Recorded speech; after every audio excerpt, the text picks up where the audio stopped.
Hello everyone, welcome back to Silver Tears Tarot and welcome to our Divine Masculine Deep Dive. So this is another one, I think this is the fourth one of the series that I have brought out this week. So they're all kind of getting started as I reimagine and revamp this channel based on the feedback that I got from you guys. So this is going to be another one of those series. This one gets deeply into the world of the Divine Masculine and really just kind of focuses there. So we're going to go ahead and jump into it. So it is a general reading for this collective. However, all of the readings are very much connected. So if you find that you are feeling connected to these readings, just keep in mind that you're going to want to get caught up on some of the other ones, just to kind of maybe see if there are any other messages out there that would be useful for you. Also keep in mind that you may want to join. You might want to subscribe. There's a Facebook group out there for you to join as well. So let's go ahead and jump in. I have the Guardian of the Night Tarot for you, the Baroque Tarot, and then we've got the Shaman's Dream Oracle. So this is where we're going to start getting you an oracle card around your Divine Masculine as you're considering this Divine Masculine. And so this is also going to function as a little bit of a backdrop for the reading overall. So the first thing that comes out is the sense of resonating in whale song. Speaks to the bond between the two of you because of the way that your souls have recognized one another. So there has been at some point a fairly significant soul recognition. In some cases, it was the moment you met this person. In other cases, not immediately. But the resonance between the two of you is something that has really never gone away. And so there's always that connection. In fact, in the reading that I was doing, the Friday members reading, I talked about how one of the reasons this Divine Masculine reading is useful for us, even if we're not in contact with that Divine Masculine right now, is just that realization that, this is somebody whose energy really does resonate with you, really does sort of connect and put you in a place where you're kind of almost forced to deal with their energy a little bit. So it's beneficial to have some idea exactly what it is that you're dealing with. Let me place this up here. Okay. So what I was thinking is I have three general areas that I want to look at around this Divine Masculine. First, to get that base energy that's happening around them. And then there's a sense that they're dealing with something special right now. We're going to take a look at what that is. We also want to look at how they're feeling about you. Now, that has been traditionally fairly difficult to get out of them sometimes, but we're going to go ahead and ask the question and just kind of see what comes out. So let's take a look first at this energy that's around them. So this is going to be what they're attracting, what they're putting out there. Energy around them. Three of Cups in the reverse. Things falling apart. Definitely right off the bat. We see that something is happening with them right now, that they are preoccupied with something happening in their life. It is not a simple extraction, is what I'm hearing. So they need to extract themselves from something. That's a Three of Cups. I mean, it feels a little bit third party-ish. But I think that there may be more than one third party involved here. This is like somebody that says, I need to extract myself from the life that I'm living right now and kind of reinvent. But not in that exciting reinvention sort of way. A little more in that way that is running from something, We also have a Three of Pentacles here. It would be nice if there's something that is like set up to help them and it's available right now. It would be nice if they availed themselves of it, but I don't get the sense that they're necessarily going to. Something's kind of being set out on a platter for them, but they're not taking it. They are very motivated by their own happiness. So we know that as things that are alive, organisms have a tendency to move toward pleasure and away from pain. However, this goes beyond that. This is more a wistfulness for like missing something that you can't quite get your mind around. You never really had. Missing a place you never actually got to go. But it's a little bit different from missing someone you've never met because they've met you. but it does have a feeling like missing something, an opportunity that they were never allowed to have. So there is a bit of a nostalgic, wistful sense that comes in with that. With the sun, you think happiness, you know? And it is it's remembering happiness, but it's like sunshine in the memory, and it's got that feel like a different sense of lighting, like it comes from another time and it's unattainable, a place that you can't get back to. So there is a little bit of a sad nostalgia to it. With the tower, it's a realization that there is something that they can do about the situation, but they look at it and they're like, that is completely unattainable. There is no chance I am going to do what is required. So the good news is, I'm going to go ahead and say there's something positive in that, because they do realize that there is something that is required, that they can do. They realize that there is a path. So they're now realizing that it's not just happening to them. It is something that they have some influence on. We have the Hermit in the reverse. They are kind of refusing, and an implied Six of Wands in the reverse. Six of Wands says they're still in the thick of it. They're still in the dark. They're still in the woods. They're still trying to figure out their way out. The Hermit says they're not trying to figure it out very hard. So it is basically, yes, they still have a long way to go in their healing. But they're at a place where they at least recognize it. So they're feeling a little bit like things are working against them. With the Three of Pentacles, we see that things are actually working in their favor, but they feel like things are working against them because they were hoping that things working in their favor would look a little different. Basically, they have an attachment to certain outcomes, and the way that it's panning out doesn't look exactly like that, and they haven't made the adjustment. So we have a Four of Pentacles here in the reverse, and they haven't yet realized something that they've accomplished. With the Lovers, they're so focused on not having something that they want, which is that ability to be in two places at once. Essentially, they would like to be able to be with you, and this sense of not being able to makes them feel out of control. So they have in some ways kind of given up control because they have approached it with some sense of avoidance, but I don't think they quite realize yet the extent to which they have really given up that control and that ownership of the situation. That one's an easy one to miss, though. I wouldn't judge them for that. With the Seven of Wands, they're kind of feeling a little bit put upon, a little bit, the Ten of Swords, they've got old pain that's coming back, and it's like so they've interpreted something. I don't think it's you. I think they've interpreted, you're the safe space. They've interpreted something that has happened with a third party, or possibly multiple third parties in their life. So this could be something that's happened at home and at work, and basically they're like, why is everybody coming down on me? Everybody's picking on me. I'm not feeling like I have anybody that's here to help. Feeling very much like I'm being put down, no support. Pain from the past, and this sense that I especially get with this Ten of Swords is them saying, see, I knew it was going to be this way. And the thing is, they're not looking at the full picture. There is some ownership that they need to be taking over the situation that they are not currently taking. So that's important. That sense of ownership that they're not taking is an important element. Okay. We have the Emperor and the Chariot that have both come out. I'm going to find a place for both of them. So I think I only thought I was going to get one more card.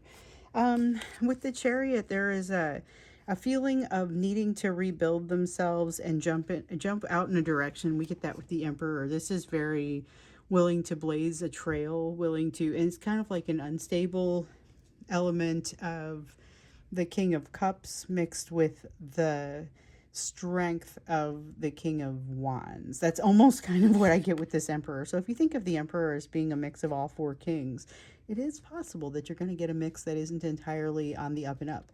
And that's what we see here, but it's essentially a defense mechanism, and it's saying, it's just frustration. It's frustration coming out and playing out, and they are acting out as a result of it. So be prepared for a little bit of that. Be prepared to see a little bit of almost like a frustrated behavior that comes from a misunderstanding of what they're going through right now.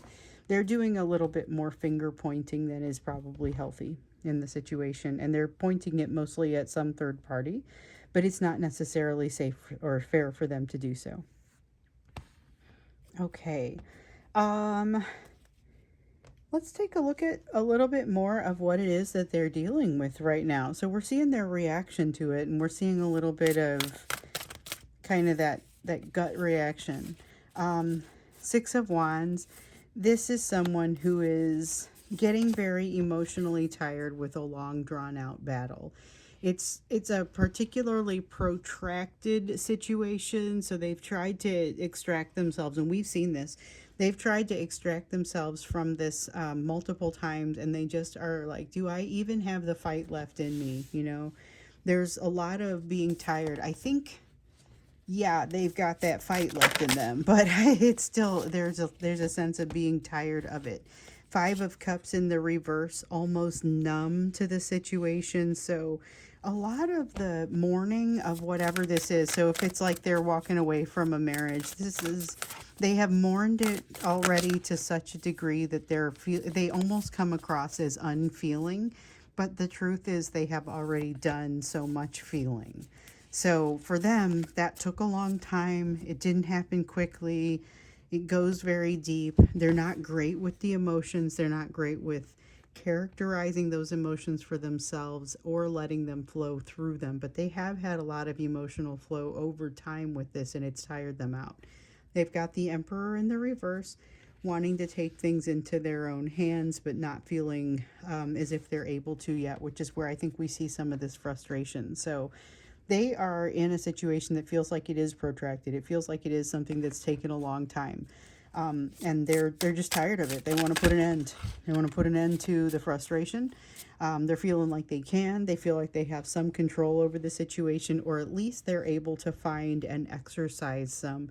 They have a bit of a plan. So they are not feeling supported by those around them. And so their plan does not involve a ton of teamwork. It's more a matter of them suspending fear and executing on something that feels frankly a little hardcore and rash to me.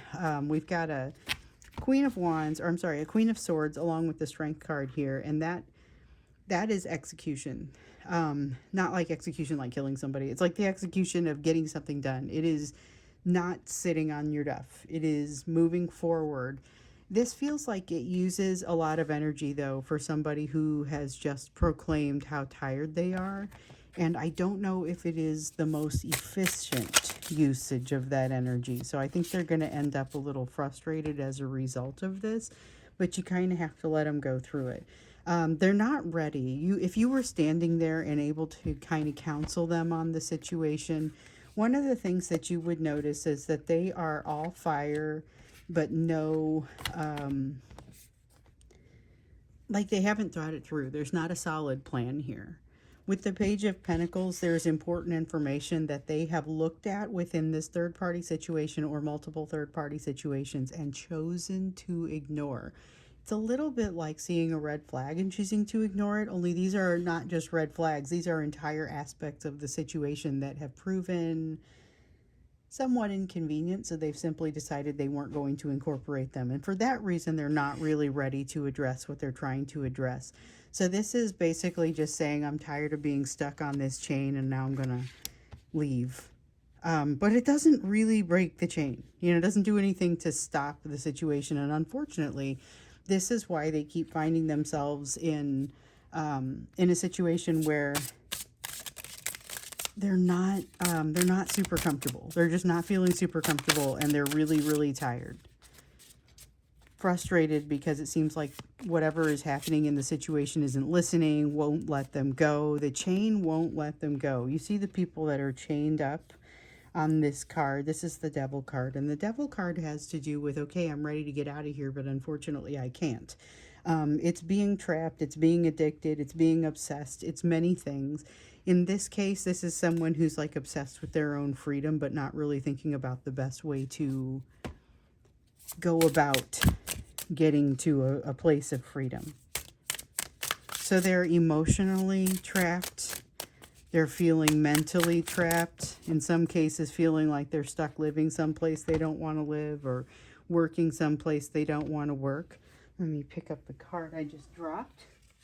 So for those of you playing the Silver Tears drinking game, you got to drink a water now. I'm going to have like the best hydrated collective out there if we're going to do this. So we have the Hierophant. Okay, Hierophant and Knight of Pentacles. Slow moving, way too slow moving for them. From their perspective, this is slow moving and they're getting more and more frustrated. There's a Hierophant kind of energy that is saying, hey man, pace yourself. This is something that is more of a marathon than it is a sprint. And this is them saying, I'm going to give it all I've got. And there's not a lot of making sense out of it, not a lot of listening or openness to the lessons. So they're frustrated. They're not especially open to the lessons right now. This is kind of a difficult energy for them to find themselves in yet again, because every once in a while I think we get to a place where they feel like they've had enough and they try to free themselves. So we see that happening again. Okay, so let's take a look then at how they're feeling about you, because you've got a person who's in a very frustrated place, that kind of disorganized, almost discordant energy. Feels like their energy is draining because they're using it all up on some sort of struggle with a third party. And they're not able to even like keep score or keep track of what it is that they're doing. You know, they're feeling kind of limited, imprisoned, can't pay attention to everything that's in front of them right now because, you know, when you get stressed out, all of a sudden you're able to pay attention to fewer things, or you're unable to pay attention to a greater range of things. So let's take a look at how they're feeling about you. We saw earlier that the issue was more with that third party, and that you feel a little bit more like a safe place to them.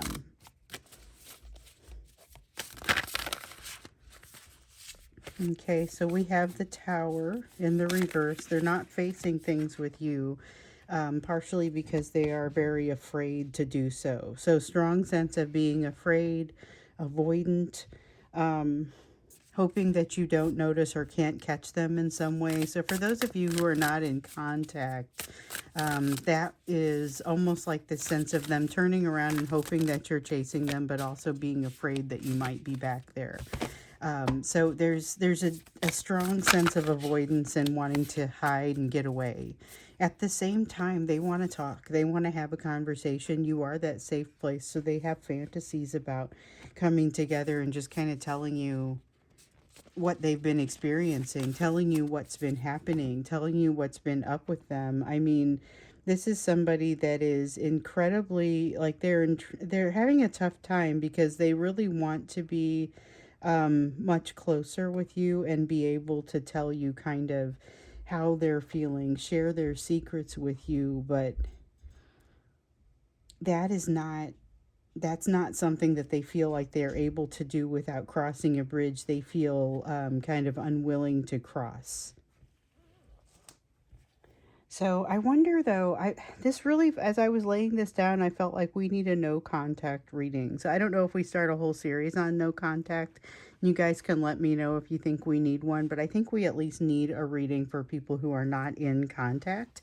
Let's maybe think about doing that next. So I don't know if that's going to be tomorrow, or which day it's going to come out. It's going to just whenever I can record it. I think I want to get that in there. But let's look at what else is happening as their feelings for you, because I'm actually pretty satisfied with the level of emotion that's willing to come out here. Nope. Okay, everybody got to take a drink of water. Here we go. That card came in face down. We have the Eight of Cups. Okay. Yeah, because if you drink anything other than water, you're either going to end up, you know, drinking too much of something else, or like something sweet, or you're going to end up loaded. Eight of Cups. With the Eight of Cups, there's definitely a sense of them needing to try and run away, but wanting to return. It's a lot of consideration about how should I act? What should I be doing? So for those who are not in contact, this is really the reason that we need to have that reading right now, because there's a lot of that sense of feeling like they have to evaluate whether or not they're going to be able to move in your direction or not. And this is something that maybe they've been trying not to evaluate. but it is not able to get out of their mind at this point. So we have a Seven of Pentacles. You have made them a better person already. You have already made them want to be a better person. That is something that comes out very strongly. You are an inspiration to them. So one of the things that comes out is, yeah, you're an inspiration, and you're somebody that they look to as far as somebody who really seems to have it together. Even in situations where they know darn well that you do not especially have a leg up on the situation. They still feel like you are farther along than they are in most cases. It's probably not wrong, but it's definitely revering you, looking up to you, and maybe being a little intimidated as well. We've got this Nine of Cups that just talks about that happiness, that feeling of this is how I like to feel. Wish fulfillment, want nothing more than how this feels. So they are aware of that with you, but they're not allowing themselves to have it in many cases, especially for those who are not in contact. They're holding themselves back from it. And the thing is, you can probably feel that. You can probably feel where they're holding themselves back and not really allowing themselves to be, to feel the benefit of the relationship, you know. Ugh. But it's not easy. Okay, so we've got an Ace of Cups twice. Ace of Cups, Eight of Wands. I got to wonder what this person's going to do. So that's what we're going to do in the extended. We're going to see how all this comes together. Because right now you've got somebody with this kind of powder keg sort of behavior, or that sort of powder keg sort of feeling. You're the safe place. They've got a difficult energy around them, and it feels like it's draining their energy. So they're kind of wanting to refill, you know. They're doing some short-sighted thinking over here, and right now they're feeling trapped. So this is about, what does this person do when they're cornered? Because I feel like that increased sense of frustration and pressure building up, and I also feel like the energy of the way they feel for you bubbling up, maybe getting on top of that sense of not wanting to be in contact. And the thing about not wanting to be in contact is that is really hiding. It's hiding from you more than it is anything else. It's not actually a desire to be out of contact, but they're doing the best they can to stay out of sight. And in some cases, they're not very far away.